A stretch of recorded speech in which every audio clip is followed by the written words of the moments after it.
G'day guys, Jason here from the Udder Farm. We're actually on the trial property this morning. What today's video is going to be is I've had the girls grazing through here for about 8 days now. So they've been through the training paddock and the trainer wheels are off, meaning we've dropped the aluminium cans. So I'll give you an update on the situation and where they're at. And also I want to go back and show you, I get a lot of questions on YouTube asking us at what stage do you bring the girls through the pasture and how much are you leaving behind. So I'll do a quick touch up on what they're going into and also what they're leaving behind. Just a quick refresher, so that's our training paddock. As I mentioned, it's got 4 strand barbed wires with 2 hot wire lines, one at the lower level and one just there. So because these cattle, they're only new to our property, probably only 10 days, that's the training paddock when I put them in, so they can't break that single hot wire. They got the 4 strand backup of barbed wire behind it. Now 6 days on, now they're hot wire broken, this is the paddock they'll be moving through whilst grazing through the trial property and also out the Udder Farm. So that's it, that's the fence. I know it's hard to see, but there's one, have I turned that off? Yep, there's one single hot wire now, and that's all there is, 42 inches high. So when you go into the paddock, and the division, the fence division, we use poly braid and O'Brien step-ins. I think Timeless make step-ins now, guys, so I haven't tried their product yet. I've got their full range of fence posts, which I'm the reseller for in Australia, but I want to try one of their step-ins, compare them with the O'Briens. So that's the poly braid. So this is what they go through now, just one wire holds cattle in. I know it's hard to believe, but I didn't think it was possible until I started this 3.5 years ago. So this is what they're onto now. Just use the reel, it snaps and locks onto the post. If it touches there, it doesn't matter, it's not shorting out, PVC.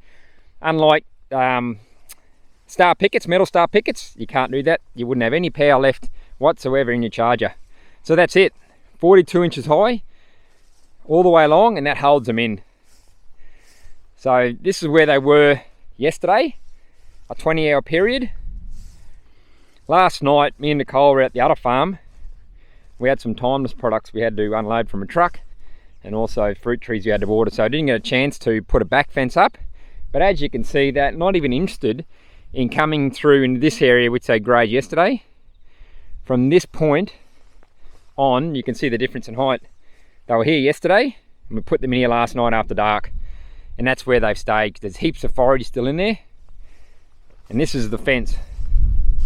So they'll be in here for around about that 20-hour period, and then they'll be moving across into that paddock there, which I'll set up during this video. So there's the line. So they're coming out of there and going into that. I'll show you how high that is in a minute. I'll stand in there and do a video. So as I mentioned, my normal cows take 12 hours to eat this cell. These girls are taking 20 hours. So if you can recall, I said that these are only yearlings, so they're 0.6 of an animal unit. So you times that out, we've got 2.4 animal units in total with these 4 yearlings, whereas my other cattle are 4 animal units. Hence why my other cows were taking 12 hours to eat the same area as these girls take 20 hours. So if you're unsure of an animal unit, guys, go back. I've done a video on animal units. Check that out. It's very, very advantageous, and it's a practical use of the animal unit chart. Once you graze a few times, once you go through your property over a 12-month period, you'll roughly know how long it takes to be chewed down and how many animals it actually takes to chew a specific area in a certain time. And that's the practicality of using a animal unit equivalent chart. So when you get yearlings or calves or different types of animals or different size animals on your property moving forward, you can use the chart and determine roughly within about a 3-hour period, I reckon give or take 3 hours, you can roughly determine how long it's going to take for these animals to chew the grass down. So it's definitely, but it takes time, guys. You're just not going to do it straight off the bat. It's going to take time, 12 months, so you know what forage you've got, and then you can determine. It's definitely well worthwhile sticking, because over years to come you'll be able to determine down the track exactly how long it's going to take with different types of species or different size animals to eat the forage. So you'll be able to determine your forage requirements, which is definitely beneficial come winter, because then it means you've got to destock. You don't want to be holding a lot of animals during winter, because then you're going to soon be short before spring. This is what they'll be going into. It's about hip height when I'm squatting down in this section. And when it comes to the creeping blue in the bluegrass, the leaf matter is, I'm standing up obviously, it's up to my waist, and the seed heads are up around my neck. And this is typical of what I like to leave behind.